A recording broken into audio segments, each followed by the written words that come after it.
Hmm.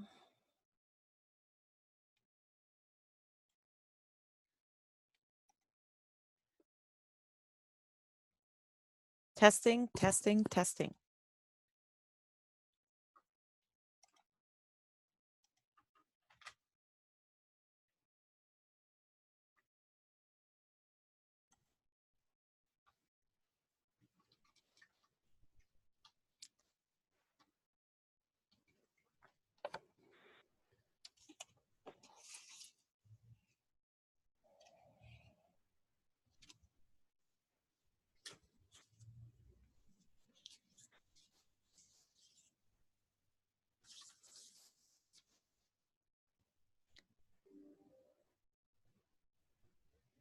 All right, welcome to everyone who has joined us today.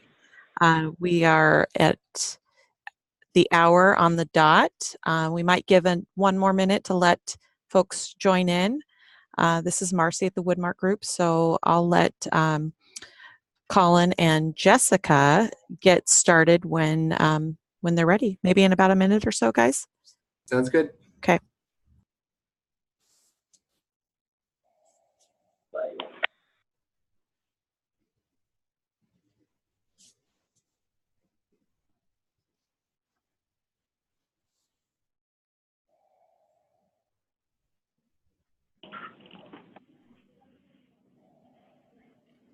All right, welcome. We've got lots of folks hopping on right now, so thanks for joining us. This is Marcy at the Woodmark Group. We're going to get started in just a few seconds here.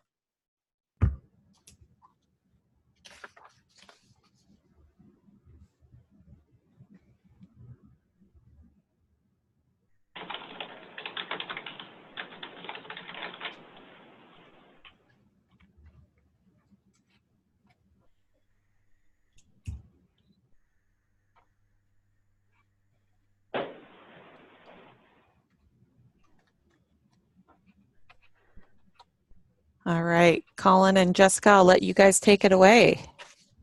Great, thanks, Marcy. Hello, everyone. Good morning, good afternoon, depending on where you are on the coast. My name is Colin Hennigar, and I'll let Jessica introduce herself. Hi, everyone. My name is Jessica Miley, and I'm the Vice President of Development at Children's National in Washington, D.C. Nice to meet everyone, and glad we have so many participants on the call today.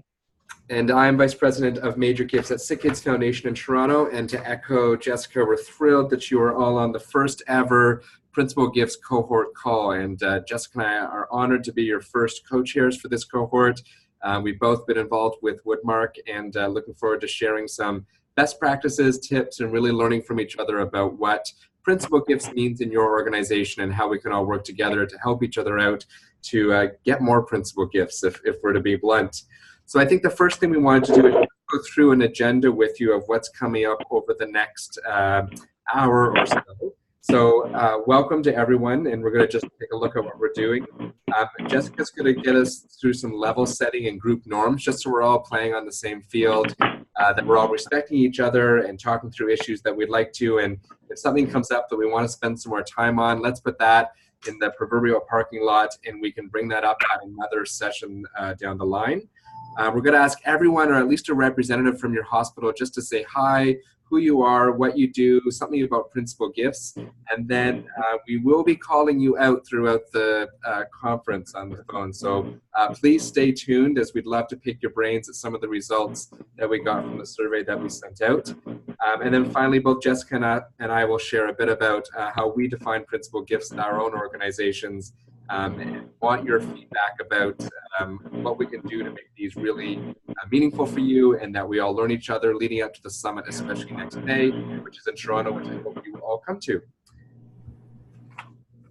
So I will turn it over to Jessica.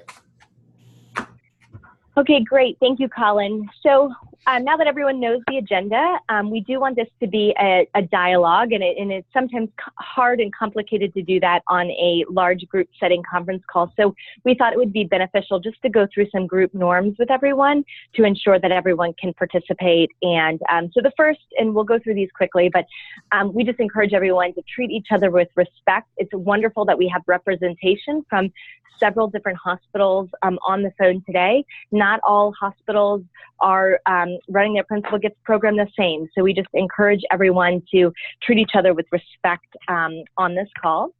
And as you all heard when you logged in, we are recording this call in an effort to share it with some of our folks who are unable to participate.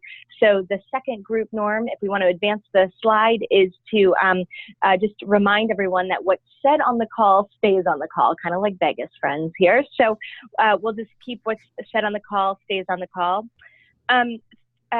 The third group norm we're going to encourage everyone to stick to is be genuine about your challenges. Again, not everyone operates their Principal Gift or their Major Gifts program the same way across the group. So we just want to be conscious of being genuine about our challenges. Encouraging everyone to listen first, then to understand.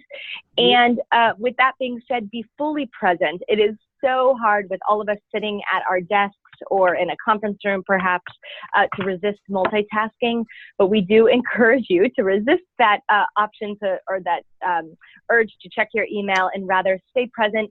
We promise this call will not run over. The folks who are on the call from my team in DC know that I try very, very hard to always stick to the right time, and we will ensure that this call is wrapped up within the hour. So dedicate that first hour to us if you can.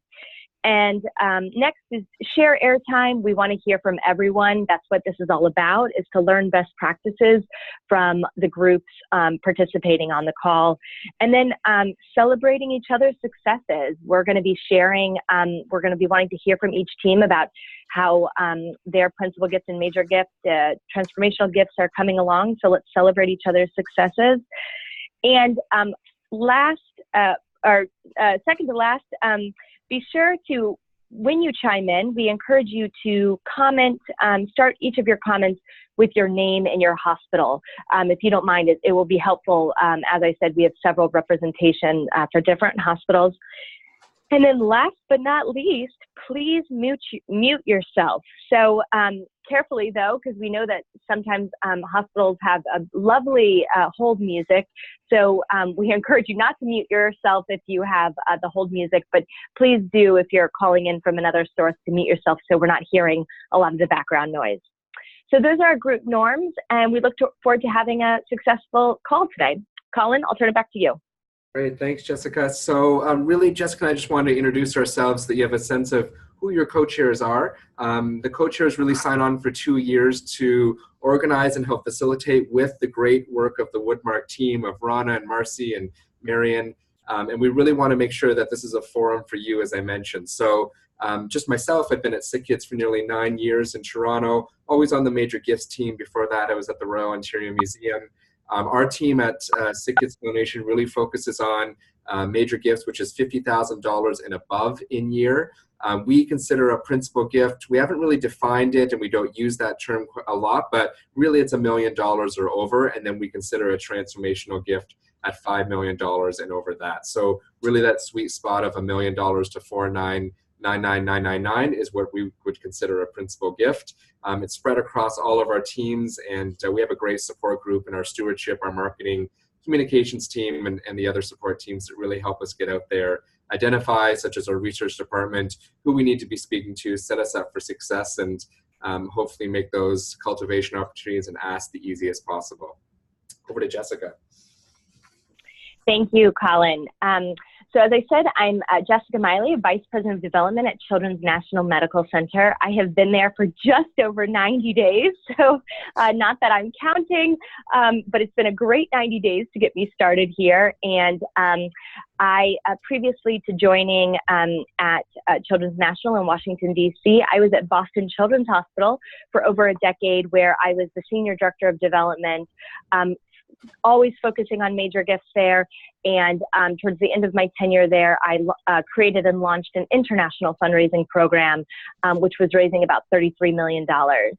And now that I'm at Children's National, I'm very excited and honored to be leading the Major Gifts team and the campaign team, to be looking at how we can work collaboratively to prepare ourselves for a campaign, while also focusing, of course, on major gifts. Like Colin said, our principal gift is spread across the teams and starts at about 1 million. And we consider a transformational gift at the $10 million mark.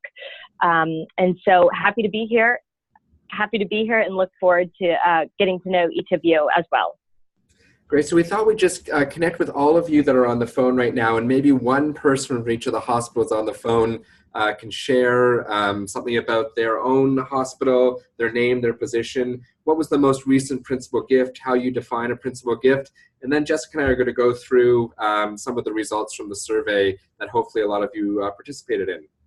So would anyone like to start? I know that Alberta's on the phone, and only for that reason because they chimed in early, so I don't mean to put you on the spot, but Calgary, Alberta, if you're there, we'd love to hear from you. Hi, we just had to find our mute button. Sorry. Hi, I'm Lynn, and I'm the VP here at the Alberta Children's Hospital, and I'm sitting in a room of a whole bunch of my colleagues.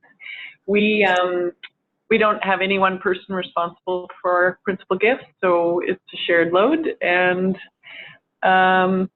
our most recent one, we've had a few over the years. I'd say we define that in the $15 million league for transformational giving. And we've had a few principal gifts in the last year at the 1 million plus league, and we're just going into campaign. So we're looking forward to not even being able to keep track of them all. That's great. Anyone from Cincinnati on the phone? Anyone from Columbus or Dallas?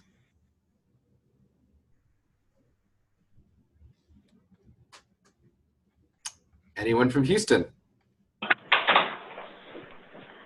Hi, this is Darcy from Houston. Hey, Darcy. How are y'all doing?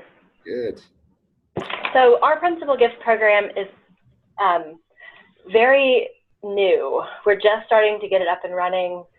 I think our principal gift level starts at 5 million is what we're calling it. We're using it a little bit interchangeably with transformational gifts. I noticed that some of y'all have said different amounts for those different ones. So we're kind of looking at them one and the same. And we've had some pretty good luck over the past few years at the $5 million mark and up. We've gotten a lot for our capital campaign that we're wrapping up right now, but we've also gotten a few for some more programmatic stuff. That's great. Thank you. Indianapolis or Little Rock? Hey, this is Enid Alvey from Arkansas Children's Foundation in Little Rock, and I am the Vice President of Philanthropy at Arkansas Children's. We really kind of have our principal gifts spread across many gift officers, but would really consider that being the $1 million level or higher. We focused more attention on that level a few years ago and have had great success. So now we're really starting to focus on that $5, $8, $10 million mark and are starting to get some traction there. Great. Anyone from Orange County?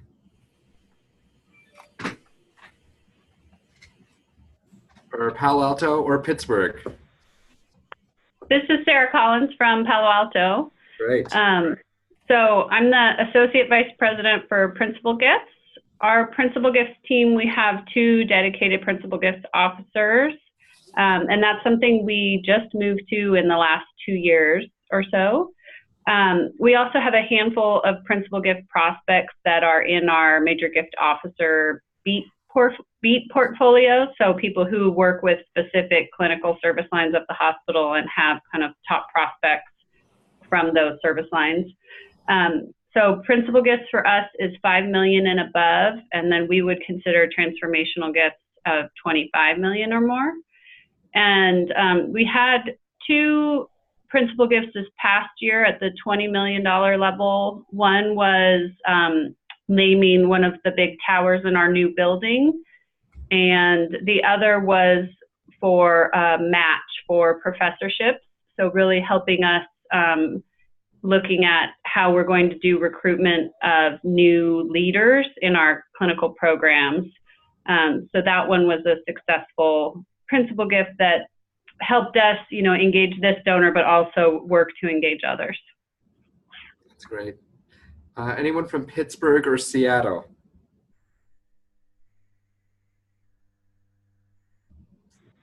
St. Louis?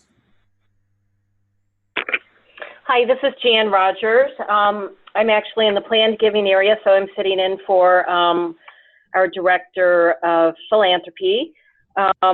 We do not have anybody dedicated to principal giving, so it is certainly a shared load. We're a little bit on that lower end. I don't think we specifically identify principal gifts, but probably there'd be discussion about if even $500,000 might be a principal gift, but certainly $1 million would be a principal gift for us. And anything at that $5 million level, we would consider transformational.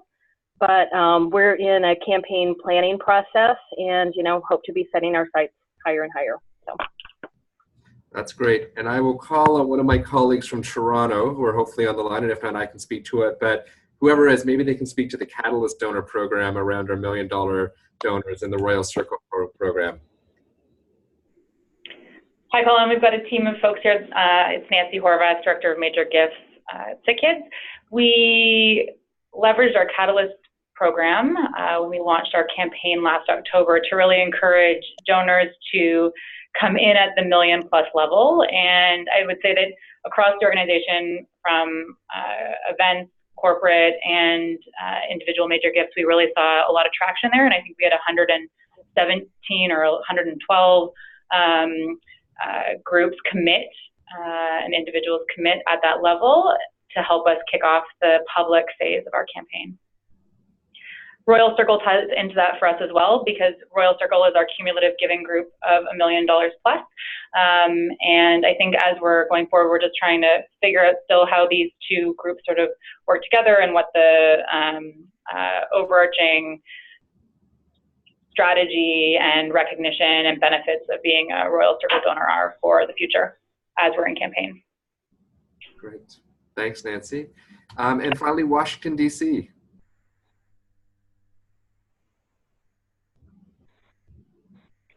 Pradnya, would you like to jump in here? Sure. Hi. Hang on. I'm going to turn on. There we are. Hi, everyone. I'm Pradnya Haldapur. I am an Associate Vice President here in the Foundation, and we quite happily share the opportunity for principal gifts across our various business lines, and we're thrilled to welcome Jessica so recently. And Jess, what would you say? I mean, since the beginning of our fiscal year, we've closed a number of gifts above $1 million. I would say our largest, most recent gift was the $30 million from an anonymous donor that closed very late in our last fiscal year. That's right. So it was great to celebrate that one at the very end of the fiscal year. It sent us over the edge, as everyone can imagine. Thank you, Pradnya. Is there any other hospital I didn't get to? I was just going through the list of who has signed up for this webinar, but if there's anyone else out there from a hospital I didn't mention, please jump in. All right. I think we covered all. Any initial reactions from everyone about how principal gifts is defined across the hospitals, or where everyone is in terms of how they reach out, who they reach out to? Or any questions based on those answers of areas we could explore at further webinars?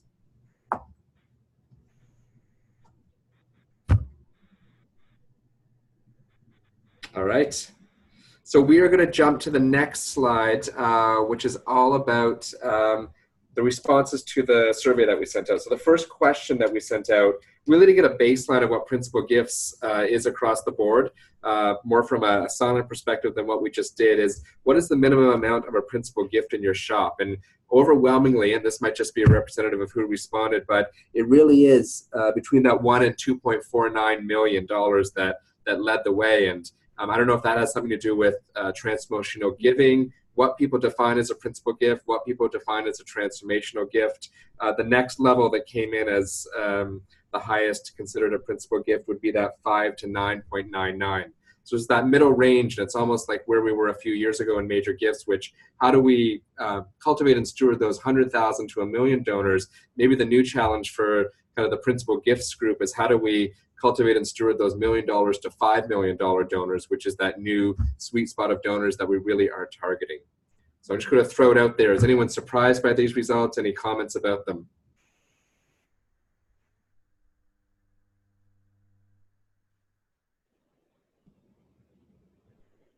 All right, well, keep thinking. I'm going to turn it over to Jessica for the next result. Sure. So the next question that we had asked the group here is your approach to securing these principal gifts more reactive or proactive? And as you see the results here, not too much of a surprise that most folks are focused on both proactive and reactive level here, but some are very, very focused simply on the proactive. I think we can all agree that we all have had those very unexpected gifts that that are great surprises for us, although it doesn't happen as often as I think we would all like. But I wanted to open up some dialogue here to the group, so I encourage everyone to chime in. You know, when we're talking about being proactive, where are these prospects coming from? When it comes to the principal gifts, are you getting most of your leads from your faculty? Are most of your principal gifts patient families, or are most of them philanthropists in the community? So I'll open it up to everyone. If anyone wants to chime in and just help us understand as you're being proactive, and hopefully, you know, a few reactive opportunities here, but where are most of those gift opportunities coming from? I'll turn it over to DC first, since that's my team. Anyone on the DC team want to chime in here? I'm talking about where majority of our prospects are coming from when it comes to the principal gifts. Yeah, so this is Pradnya again. Hi. I would say for us, and again, keep in mind, I've only been here for about 2 years, so I can only speak to the last 2 years in my own experience, is that one, we're in sort of a special situation here in DC, in that we have relationships with a lot of the embassies and sort of, you know, foreign relationships. And so that's continues to be a good source for us. Not so much grateful patients in the sense that, you know, sort of the traditional pipeline of identifying through the grateful patient process, but we are lucky to have sort of long-term donors that over the course of time, their children or grandchildren have been patients here, but that they've sort of stuck with us through the growth of the institution and have evolved into principal gift donors. And then I would also say that we've been very proactive in the last couple of years around corporate engagement, and that many of our principal gifts in the last couple of years have been unrestricted naming opportunities from, again, companies that have had a long-standing relationship with us, but that have been willing to evolve that relationship through long-term commitment and increase of giving to the principal gift level. Thank you, Pradnya, and that's a great point that I failed to mention earlier, that many of the gifts, the principal level gifts that have recently been secured for Children's National have been from the corporate team. And so has anyone else experienced that? Or are most of your principal gift level individuals? I'll open it up to any other hospitals that want to chime in here, or answer the question about where your prospects are coming from, if it's leads from faculty or patient families. Oh, go ahead. Sorry. It's Travis McLean from Texas Children's. I would say ours is a little mix of individual donors, but we have certainly in the last several years put a lot of effort to trying to identify wealthy patient families, and have a pretty robust patient family fundraising program. And, you know, we've kind of gone with the philosophy that our best donor is probably, you know, a wealthy patient family that had a good experience. So yeah, I can say from a research standpoint, we've put a lot of effort in trying to identify those folks. This is Sarah Collins in Palo Alto. I was just going to chime in. So you had sort of two questions. I think in terms of our principal gift donors, I would say it's a mix of our community philanthropists and then our patient families. The distinction I would make is, I think what we've seen is that our community philanthropists are much easier to steer to our institutional priorities, and our patient families are very tied to their service line and the specific area of the hospital they've received care. So we've had some great success at Principal Gifts for specific clinical programs from patient families, but not necessarily you know, more general capital gifts or more general research gifts from our patient families. We have had a number of principal gifts from corporations, but I would say for us, those are the exception. We've had a couple very significant ones that kind of required a specific effort that the hospital put together to have a partnership with companies where they were doing educational programs for their employees, having a specific navigator for their employees to help them with making appointments and things like that. And that actually led to 2 very significant principal gifts from corporations. But other than those 2, I would say that's been a very rare thing for us. Thank you, Palo Alto, for chiming in there. Very interesting. And I think we can all relate. I feel like there was a collective nod as you were saying that your community philanthropists are much easier to steer towards your institutional priorities, and patient families are tied to their service line and obviously the doctor who treated their child. So that is something that, you know, we all recognize, and it can sometimes be a challenge, as we all know. Anyone else want to chime in on this one before we move on to the next?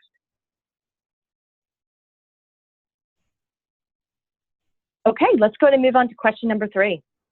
Sure. So question number 3, do you have a specific team focused on principal giving? So the majority of people, nearly 70%, said no, and then the rest said yes. So would love to throw it out there of, in your organization, who are the teams or what are the teams involved in principal giving, and how do you work together when a prospect comes forward, whether it's through research or the hospital themselves? Is there a specific kind of team that's pulled together, or how do you set up that core group that manages that prospect and gets the cultivation process going, the proposal written, and the volunteers set up? This is Enid Alvey from Little Rock, and we really have principal gift prospects and different gift officer portfolios. So we kind of have a campaign principal gift structure where our foundation president, myself, our other vice president of philanthropy, our campaign director are meeting every other week, really driving the campaign drumbeat forward, but mostly focused in those meetings on principal gift strategy. So it doesn't mean that, it could mean that we're the ones really creating the strategy and executing it. It also might mean a major gift officer who has already developed a relationship with someone who's a principal gift prospect might come into that meeting to really strategize about their prospect and the case development or their needs. So we really kind of, it's no one person, but we do have kind of a formal structure to really make sure that we keep that drumbeat going. And Enid, at what point do you bring in other teams like the proposal writers or research or marketing to help you with any part of that? We actually have our proposal writer attend all of those meetings. So we have found, kind of to your previous question, even though there's not necessarily a specific source where most of our principal gift prospects come from, we've had the most success of developing the transformational ideas in that case, and then marching towards solicitations towards those ideas. So case development is definitely at the table as we're talking through those strategies, and then as they would then be expected to write the proposal for that solicitation. And maybe I'll throw it out to Houston and Darcy, just because you mentioned your principal giving program is new. How have you set up that team, and who's involved with that team, and what expertise do they bring to the table? So this is something that we're just starting to kind of roll out. We're working to employ secondary solicitors on our principal giving prospects. So we have everybody on the major gifts team has principal giving prospects theoretically in their portfolio. We're not restricting it to certain people, but the idea is that if you've got somebody who can make that gift of $5 million, that there is for sure some seasoned professional working alongside just to make sure that things are going along. I like to talk about it as one person does the strategy and one person does the cleanup, just to kind of make sure that everything's getting taken care of and making sure that no balls are getting dropped and that the right executives are involved and the right doctors are involved. And it's an opportunity, I think, for people to learn. It's one thing I love about our office is that it's not restricted based on, the type of prospect you have isn't really restricted based on the years of experience or your tenure in the office. But we are making sure that there is some history there working alongside to make sure that we're moving this forward and they don't get left behind. Yeah, that's great. Very similar to SickKids Foundation, where any fundraiser can really bring forward a principal gift prospect or identify them, and they don't lose them. They work on them, and they look for support from senior team members, but really they drive the strategy. I'm also just going to throw it to Palo Alto. Sarah, you mentioned that you have a new team for principal gifts. How are they working together and with the rest of the foundation employees or development employees? Yeah. So we have two of us who are really focused on principal gifts in terms of, that's really the bulk of our portfolio, are people who've either given at that level or who could. But then we work with everyone else on our team because there are principal gift prospects in all of the major gift portfolios, and then also within gift planning and corporate, and some of our foundation relations folks as well. So it's kind of our role to be leading the efforts with the big institutional donors themselves, and then we work on kind of working with other officers on their strategies in terms of kind of developing what they need and how can we help them work on a more complicated gift. What does that case development look like? Who are the right people to be involved? So we sort of have the core, and then we kind of advise other team members as we go out from there, if that makes sense. Yeah. And St. Louis, you mentioned you don't have a separate team. How do you work on principal gifts across your development team?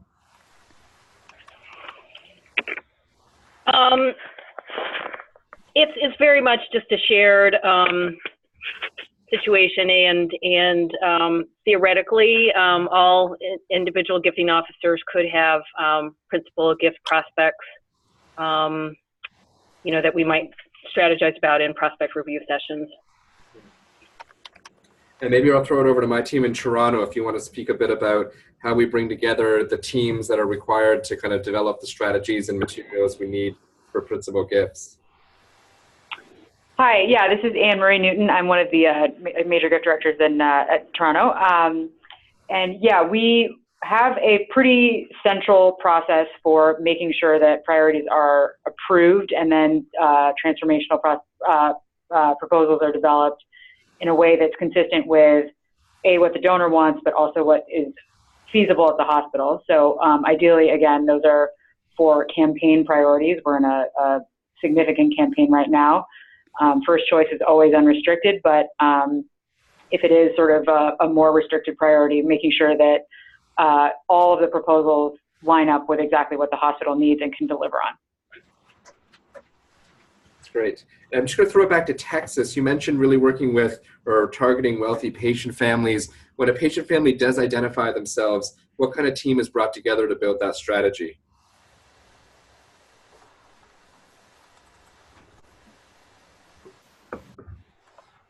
Texas is still there.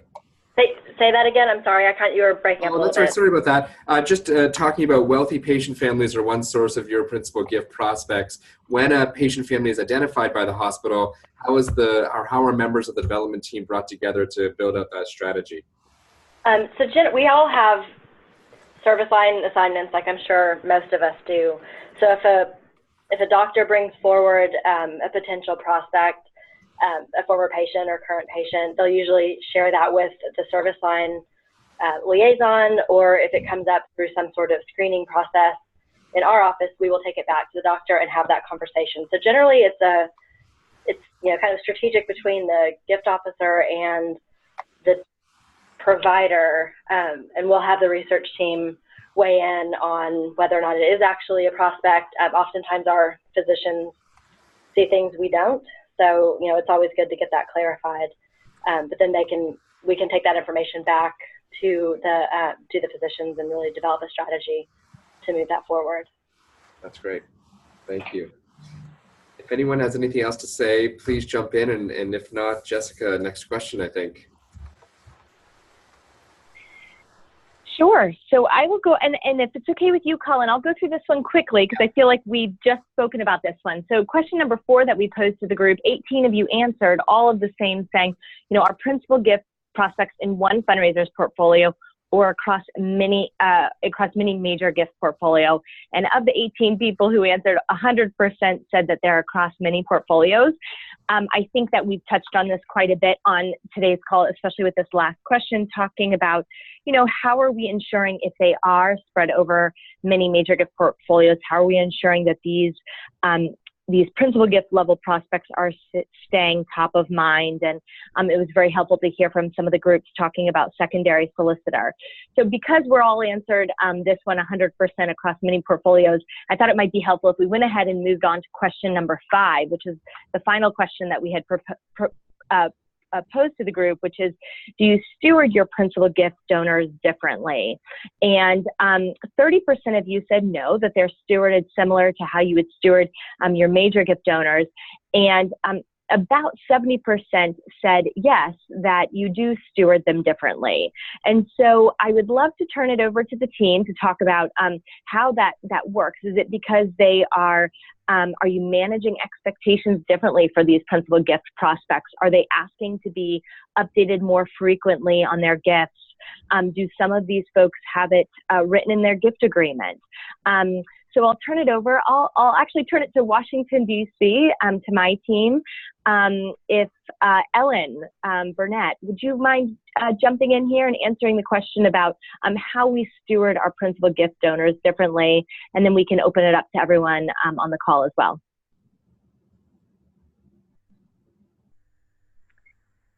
Ellen, are you there? She's coming from a donor meeting, so she might be a little late. How about Shelley? Shelley or Bethany, do one of you want to chime in here? Sure. Hi, this is Shelley. So we definitely personalize our stewardship for the donors of $1 million plus. We just personalize it depending on who they are. Because the more personal we can make it, I think the closer we can bring them to the organization and the further we can engage them with us. So, we just do it based on what's important to that donor as far as how we do that. I just think the more personal we can do it, like, for example, one of our donors in neuro is Italian, and so we translate the stewardship, the impact report, into Italian every year. They really appreciate it. Obviously, they're fluent in English, but they really appreciate it that we do it in Italian, that we kind of go that extra step.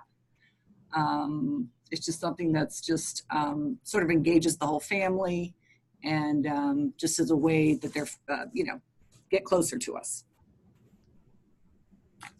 Great. Thank you, Shelley. Sure. Would anyone else like to chime in here on how they are stewarding their principal gift donors differently? This is Sarah Collins from Palo Alto. So I would agree with what was just said in terms of, I think the distinction I would make from our major gift stewardship, which is also highly personalized, is that our principal gift stewardship is much more personalized. So at the time that the gifts are signed, we do actually have a conversation very specifically about what kind of stewardship they would like and what they expect. And so we do have some donors that have asked and have put it in their gift documents in terms of, wanting updates, more frequently, or whatever it is that is specifically meaningful to them. We have a few that are called out that way. I think more commonly what I would say is that we have some big center reports. So we had a large gift a few years ago for our Children's Heart Center. And so there it's kind of looking at a very comprehensive report about the entire heart center for the donor family. And then on the non-individualized reporting, the other thing that we have done with some success is really targeted small events for our donors of 10 million plus. So with our new hospital opening, we had a principal gift dinner that was kind of the kickoff event for our whole portfolio of opening events, where it was, the board chairs, hospital CEO, chair of pediatrics, and kind of just a small, like 40-person dinner in the building by themselves before it was open to everybody else. So we've tried to kind of have some things that are special, and we got really good feedback from donors just saying that they really appreciated the opportunity to have those very direct interactions with the hospital leadership without everybody else, with other donors that were sort of at their same level. Great. I love that idea of the event. In fact, that could be a whole concept for one of our future topics. Would love to hear more about that. Thank you for sharing that with us, Sarah. Hey, would anyone else like to chime in? Jessica, this is Marcy at Woodmark, and I'm actually going to respond for Ellen. For some reason, we aren't able to hear her, but she chatted her response. So she does say that she personalizes and tailors her stewardship efforts for principal gifts. She says ditto to Shelley's comments, and it also sets up a perfect solicitation opportunity. Thank you, Marcy, for chiming in. Thank you, Ellen, for sharing that. I completely agree that I think that so much of our stewardship reports are oftentimes keeping in mind what's our next big ask for that, and it does set up perfectly for that next solicitation. So thank you for chiming in there, Ellen, and Marcy, on her behalf. We appreciate that. St. Louis, would you like to chime in here to talk to us about, are you doing stewardship differently for your principal gift donors, and what does that look like?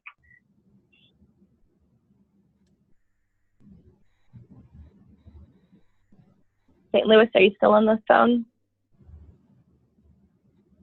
How about Toronto? Toronto, your team talked about creating that catalyst group, folks coming in at the $1 million level, mentioning you had about 112 groups commit to that. Are you stewarding that team, that group of donors differently, and what does that look like? Hi, yeah, and we have our whole group here, so I'll have other people chime in with other points here. We are sort of figuring out how that early group of lead donors actually rolls into the larger group of lead campaign donors broadly. So right now the strategy is to continue to cultivate this group kind of as a unique group, but then ultimately they will join a bigger, broader group of those principal gift donors to the campaign over time. But it is difficult then to kind of approach that next tier of donors at the $1 million+ level if we can't offer the catalyst opportunity. So it's just something we're kind of strategically trying to work through. One other thing I did want to mention is that in terms of teeing up next gifts, we found it's really successful to make special celebrations around milestones for transformational gifts. So, for example, we had our Heart Center celebrated its 10th anniversary last year, had a really big and well-attended celebration, and then that has sort of led to the conversations with those donors about their next gift for this new campaign that we're in now. So those are great things to keep in mind years in advance so that you can really make the most of them. That's a great point, especially as many of us are looking at or going into or in process of a campaign, thinking about some of those milestones to celebrate along the way. That's a great suggestion. Hi, can I jump in for a question? I found a way to contact you all. It's Ellen Burnett. Great. Hi, Ellen. Thanks for chiming in. Quick question. I have a situation that I'd love some thoughts on. I have a trustee that I'd love to continue to steward well that was not the principal donor, and we're beginning to steward him well, but we found that he really hasn't been stewarded much at all. I love the idea of the milestone event. How do you steward him when he's not the primary donor, even though he can be the primary donor? And so it's a complex situation, but it would be a transformational gift we're trying to encourage from this guy at the $10 million level. Yeah, the principal donor is dead. This is a trust. So he's an influencer, correct, Ellen? Yeah, he's the influencer, and so and it's kind of a, as many influencers and trustees are. He's an attorney. He's kind of a prickly fella. But I'd love to know how you all. I mean, I would treat him like the donor would be my thought. But are there other ideas?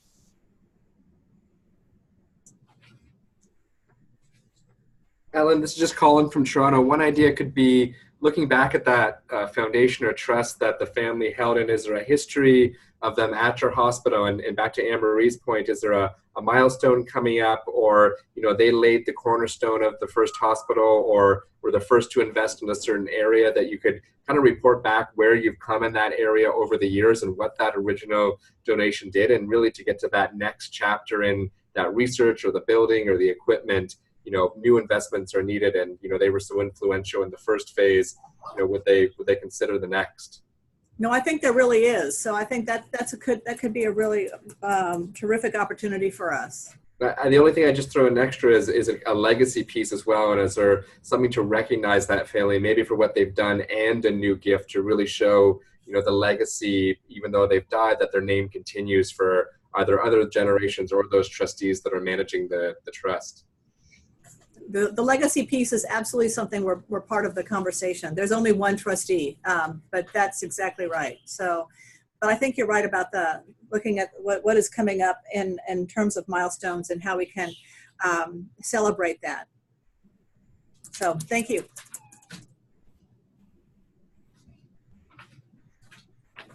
Okay, Colin, I'll turn it back over to you. Sure. So the next slide is really a wrap up. Please feel free to email Jessica and I any comments you have. Marcy, should I turn it over to you just to talk about We launching this month? Yeah, I'm actually going to turn it to Rana. Perfect. So she can give everyone some updates. Yes, a new version of We is launching actually in the next 48 hours. So we're delighted, and our goal with this new platform is to make it easy for you to get into We, find who or what you're looking for quickly and intuitively, and we want to give you the knowledge that you need when you need it. And so every cohort, including principal giving, has a space that it makes it easy for you to find out when the next cohort call is happening and RSVP and add it to your calendar with just one click.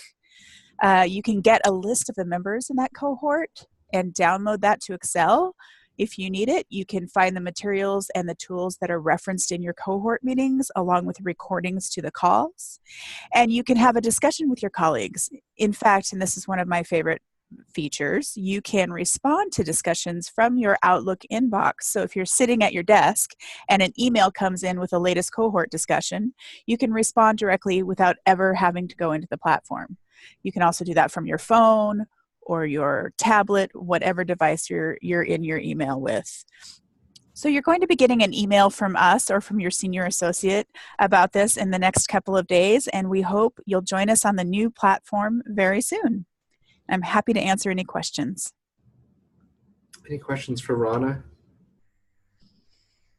Okay, great. And just having heard the last 45 minutes, some of the topics we've discussed, some of the issues, are there any kind of rapid fire themes or topics that you can share with Jessica and I, and maybe in the next couple of minutes, of what topics you'd like us to cover? Are case studies of interest? Would you like visuals of recognition, stories about how we've worked with donors? Would you like guest speakers to come on? Please just start throwing out some ideas of what you'd like to hear over the next couple months. We've got 2 calls booked, one for January and one for March. And if we were to focus on 2 or 3 main issues, what would those be? And there's no wrong answer. We haven't actually decided them yet, so there's definitely no wrong answer. Hi, this is Pradnya from Washington. I was thinking it might be interesting to do a couple of case studies from a couple of different institutions. Great. Okay. Colin, Travis McLean from Houston has his hand up saying he's got. Yeah, I would second that. I'd be kind of curious, a case study that was regarding a gift that was many years in the making. I think some of the principal, transformational gifts, I would say, that we've gotten over the years have been somewhat happenstance. Yeah. So, I'd love to hear, about a case study that was a long cultivation process to get, a $10 million, $15 million, $20 million plus gift. Great. This is Enid Alvey from Arkansas Children's. I'd love to hear about any case studies related to a principal gift for research. We've done a really great job of fundraising at that level for very tangible things. So our success has predominantly been in capital, but any advice around sharing the research story is something that maybe isn't as tangible to a donor. Thanks, Enid. That's a great suggestion. Hi, this is Nancy from SickKids. Just wanted to, it would be great to hear some examples of stewardship of transformational donors and some of the unique things that are happening at that $5, $10, $15, $25 million range, because I think that that's always something that, as we're building in cultivation for those next asks, that's always something that we're looking to keep fresh and different. Great. This is Sarah Collins from Palo Alto. These are all great. I'd just like to add, I would love if anybody has a really powerful transformational gift story about capital gift in terms of a building. We've really struggled, I think, to secure large gifts for buildings as compared to programs. And we have some big facility efforts still to go. So I would love it if people have, and more focused in on how did you successfully get somebody engaged in making the facility as opposed to the program. Mm-hmm. Great. Hi, this is Darcy from Houston.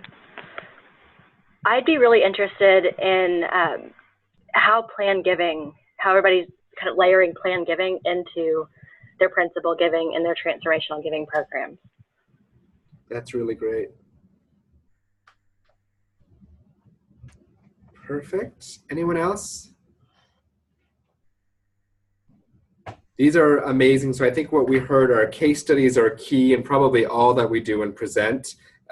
Looking at the long period of time it can take to cultivate a principal or transformational gift, principal gifts that are focused on just research versus capital, and on the flip side, principal gifts that are just focused on capital or rebuilding campaigns versus other types of gifts. Nancy touched on how are we stewarding our principal gift donors, maybe differently or not differently than others, or are there any special programs that hospitals have developed around their principal gift stewardship? And then finally, as Darcy just mentioned, how are we really bringing together in that holistic planned giving and principal and transformational giving to really make an impact, but also recognize the legacy that that person or family or company will have on an organization. So if that sounds a good summary, I think Rana is going to be, and Marcy, thrilled because I think we actually have some topics heading into the Senior Associates meeting next week for the Woodmark Summit in Toronto next year. So these are amazing. Please feel free to contact Jessica and I whenever you'd like. Hopefully you'll use the Woodmark Exchange platform, but please also contact us by email if you have any more ideas or suggestions on how we can make these great and meaningful to everyone. And as Jessica promised, we are out before the hour hits.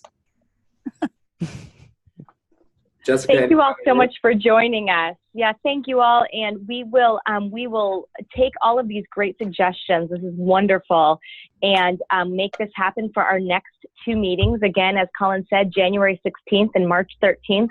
They are already booked and should be on people's calendars, and we look forward to having you guys join. In the meantime, I'm going to give my own little plug for the We platform. I've been using it already, and it is wonderful and super easy to navigate, and so I just encourage everyone to, once Rana sends out that link for everyone to get registered and begin using it, because that is how our team or our group here can communicate as well. So thank you all for joining. We really appreciate it. And we look forward to talking with everyone again soon. Thanks, Colin. Great. Thanks, Jessica. Thanks, Jessica and Colin. Great meeting. Bye, everybody. Thank you. Bye-bye. Bye.